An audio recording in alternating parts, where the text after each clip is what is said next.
that our world isn't filled with precise geometric shapes.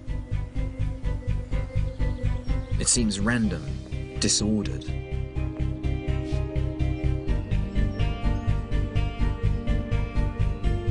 To find out why, we need to look to the sky and the crystals that fall from it. Snowflakes assemble themselves in the heart of frozen clouds and fall to Earth in a dazzling display.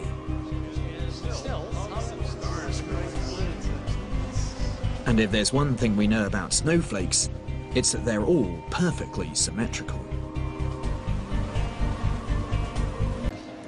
Physicist Kenneth Liebrecht has created a lab for growing and photographing these perfect crystals.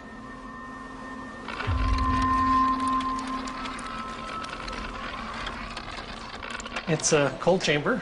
It's actually cold on the bottom, very cold, about -40 on the bottom and about +40 on top. So in some sense, this machine is trying to replicate what happens inside a snow cloud. In a sense, that's right. I mean, it's not hard to grow ice crystals. All you need is cold and water. In the freezing conditions of the chamber, we should be able to see the inherent geometry of the world emerging in front of our eyes as the crystals start to form. And now, with any luck, we will see some stars growing on the ends of those needles. As the temperature drops, billions of water molecules coalesce out of the vapor, spontaneously arranging themselves into these 6 pointed patterns. At least, that's the theory. But the reality turns out to be very different. As Ken found out, even in laboratory conditions, it's almost impossible to grow perfect snowflakes. Molecular scale, it's quite perfect, but as the crystal gets bigger, the atoms don't hook on always exactly the right way, so when it grows, how it grows depends on the environment, the temperature and the humidity. So it starts growing one way, and then it moves to a different spot in the cloud and grows a different way, and then a different way and a different way, and so by the time the crystal hits the ground, it's had a very complex growth history, and so it ends up as a very complex crystal. If there are patterns, the chaos of nature, patterns that we're not aware of, but that we're attuned to on a subconscious level. This barn was home to one of the artistic revolutions of the 20th century. The painter who worked here had become disillusioned with conventional painting techniques. In fact, he stopped painting altogether and started spattering. He was as controversial as the art he produced. An arrogant, self-destructive drunk, and perhaps a visionary. His name was Jackson Pollock. The floor, you can still see, is covered in paint. What Pollock would do is to lay a canvas out on the floor. And then, often intoxicated, he would drip and flick the paint all over the surface. He'd come back week after week, adding more and more layers, more and more colours. The result was extraordinary. There were huge outbursts of abstract expressionism, just covered in paint, scattered all over the place. Pollock's paintings sent shockwaves through the art world. No one had ever seen anything like this before. Life magazine declared him Artist of the Century.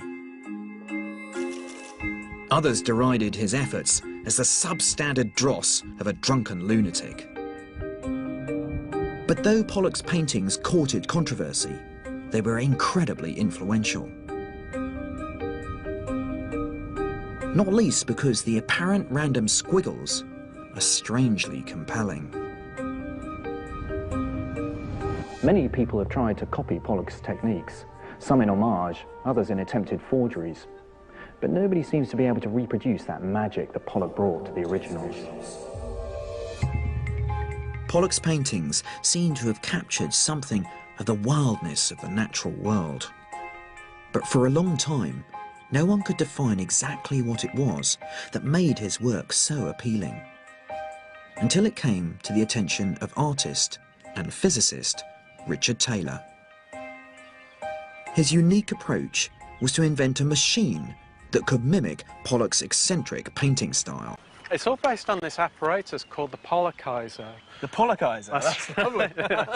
Now, what it is essentially, though, is what's called a kicked pendulum. And as you know, a basic pendulum is very, very regular, like a clock.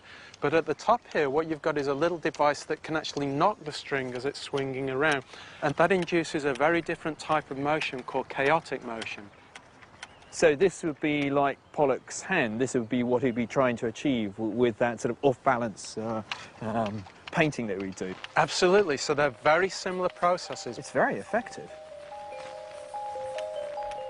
By recreating his technique, the Pollackizer is able to mimic one particular aspect of the artist's work. And that is that it appears more or less the same, no matter how closely you look. You keep on seeing these patterns unfolding in front of you. And with a Pollock painting, all of those patterns at different size scales look the same. This is a property known as fractal. So if I took pictures at these different scales and showed them to somebody, in some sense they wouldn't be able to tell which one was the close and which one was far away. Absolutely. So as long as you can't see that canvas edge, then you have no idea whether you're standing 30 feet away or 2 feet away. They'll both have exactly the same level of complexity. More than any other painter, Jackson Pollock was able to consistently repeat the same level of complexity at different scales throughout his paintings.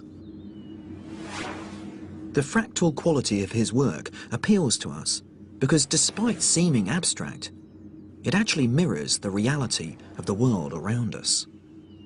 When we started to actually analyze the buried patterns in there, this amazing thing emerged. Deep down hidden in there is this level of mathematical structure. So there's this really delicate interplay between something that looks messy and chaotic, but actually it has structure and some underlying code hidden inside it. Absolutely, and you can see it not only in his paintings, but you see it everywhere. You know, like a tree outside, you look at the tree from far away, you see this big trunk with a few branches going off. Superficially, they look cluttered and they look incredibly complex, but your eye can sense that there's a sort of underlying mathematical structure to it all. Pollock was the first person to actually put it on canvas in a direct fashion that no other artist has ever done. It really is the basic fingerprint of nature. And that's what's most fascinating about Pollock's art. In creating works devoid of conventional meaning, he had in fact stumbled across something fundamental. Because fractals are how nature builds the world. Clouds are fractal because they display the same quality. Giant clouds are identical to tiny ones. And it's the same with rocks. From appearances, you can't tell if you're looking at an enormous mountain or a humble boulder. And then there are living fractals, like this tree. It's quite easy to see how fractal it is, because if you take one of the branches, it looks remarkably like a small version of the tree itself. And if you look at the twigs coming off the branch, they have the same shape. So you see the same pattern appearing again and again at smaller and smaller scales. And trees also demonstrate the great powers of fractal systems. Their great complexity stems from very simple rules. Now, the reason the tree makes this shape is because it wants to maximize the amount of sunlight it gets. Very clever, but also very simple, because you just need one rule to create this shape. What the tree does is to grow, then divide, grow, then divide. And by using this one rule, we get this incredibly complex shape we call a tree.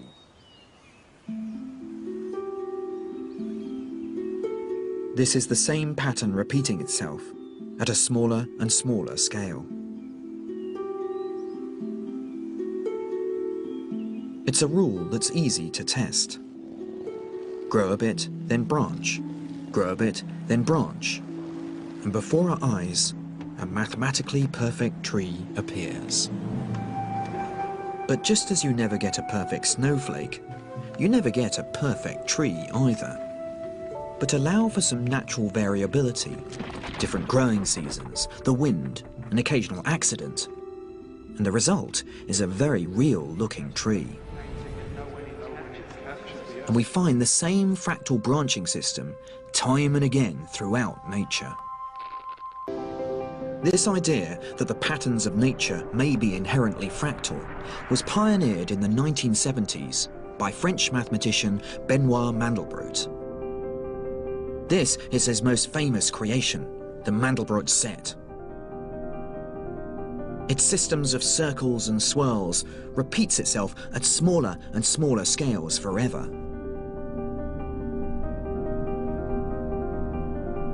And this infinite complexity was created from just one very simple mathematical function.